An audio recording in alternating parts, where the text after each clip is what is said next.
is all that I know. The old made new. Jesus, when I met you, you called my name, and I ran out of that grave, out of the darkness, into your glorious day.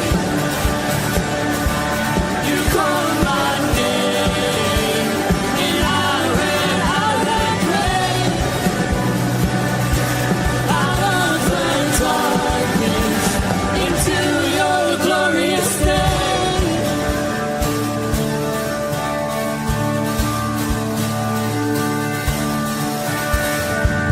I needed rescue, my sin was heavy, but chains break at the weight of your glory. I needed shelter, I was an orphan, now you call me a citizen of heaven. When I was broken, you were my healing, now your love is the air that I'm breathing. I have a future, my eyes are open, 'cause when you call my name, I ran out of that grave, out of the darkness, into your glorious day. You called my name, and I ran out of that grave, out of the darkness, into your glorious day.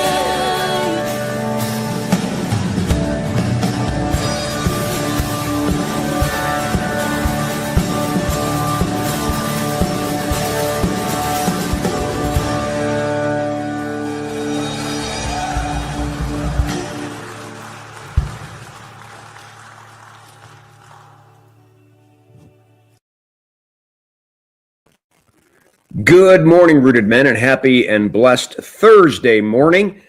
We've got the Jacksons in the house, and they are getting prepared and ready to get down to Greendale. They actually moved all their furniture down there already, and they're going to spend the week here and then go back down there for good for the year. They're all excited.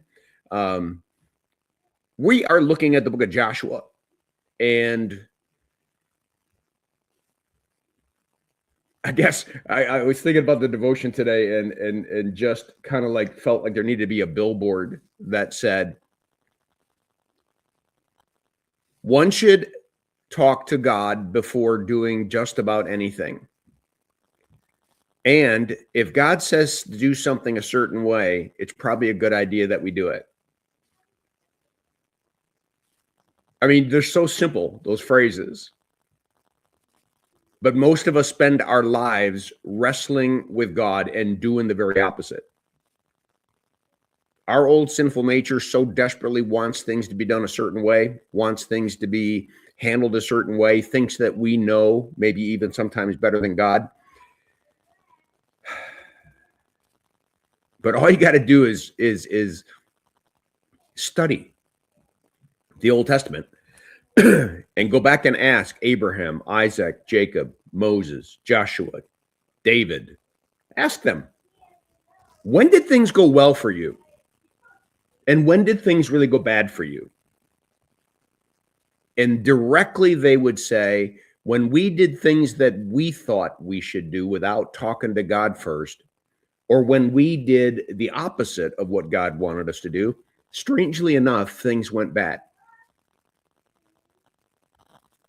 So we are in this story about the Gibeonites who pretended to be from a faraway land, and they wanted to have a treaty and create a relationship with Israel. And they faked them out with dried up bread and wineskins and clothes that were worn out. And without even talking to God first, they made a covenant with that nation, only to find out they lived right next door.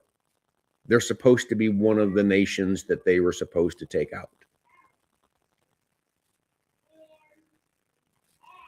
It's like Abraham giving birth to Ishmael. There are times when you are disobedient to God that you're going to pay a price for a lifetime. Consequences. He's a good father. He knows what is best for us, and we sometimes do what we want to do anyways. So interesting. But let's say hi real quick. Chuck B, good morning. Ken Gooch, good morning, fellow brothers in arms. Chris Connolly, good morning. Bert Reggiani, good morning. Brian Vlaming, good morning. As well as, well, there's more out there. I'm out there, obviously, on X. So let's pull up the reading. We're going to look at 16 to 21. Nice and quick here. At the end of 3 days, after they had made a covenant with them, they heard that they were neighbors, and that they lived among them. It's exactly how temptation works. As soon as you bite the apple, it turns around and bites you. As soon as they make the covenant, they find out that they're not people from far away. And the people of Israel set out and reached their city on the third day. Notice how it says, the people of Israel set out, not the leaders. They set out. Now their cities were Gibeon, Shapira, Beroth, Kiriath Jearim. But the people of Israel did not attack them, because the leaders of the congregation had sworn to them by the Lord, the God of Israel. There's the problem.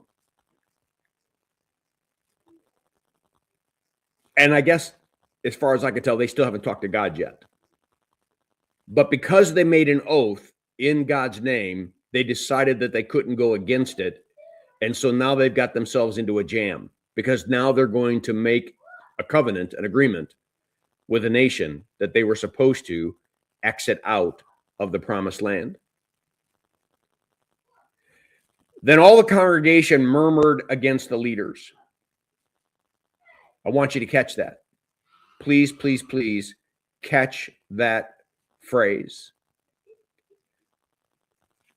The people of Israel were not in the same place as the leaders of Israel.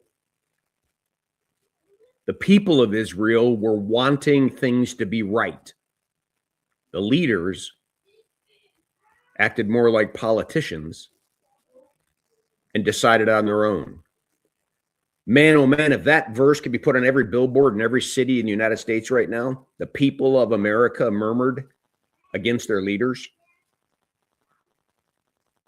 Somehow, they're not working for us, but against us. So this is not disobedience from the average Israelite. This is disobedience of the very leaders who didn't call upon God and ask God what they ought to do, because they just figured they could figure that out on their own. But the leaders said to the people, "We have sworn to them by the Lord, the God of Israel, and now we may not touch them. This we will do to them. Let them live, lest wrath be upon us," that God's going to punish us because we created this covenant in his name. And if we go against it, he's going to punish us. And hey, can I whisper to you a second? Who do you think he'd punish? The leaders. They're covering their butts. People of Israel didn't have a reason to fear. The leaders had a reason to fear. We made an oath. We made a promise. So the leader said to them, "Let them live." So they became cutters of wood, drawers of water for all the congregation, just as the leaders had said. The congregation is not like a church. It's the people, right? And we end with verse 21. Point being, I guess, two. God created us as beings that communicate, which means we should be listening and we should be speaking. To who? God. He sees more than we see. He knows more than we know, and he's for us and not against us.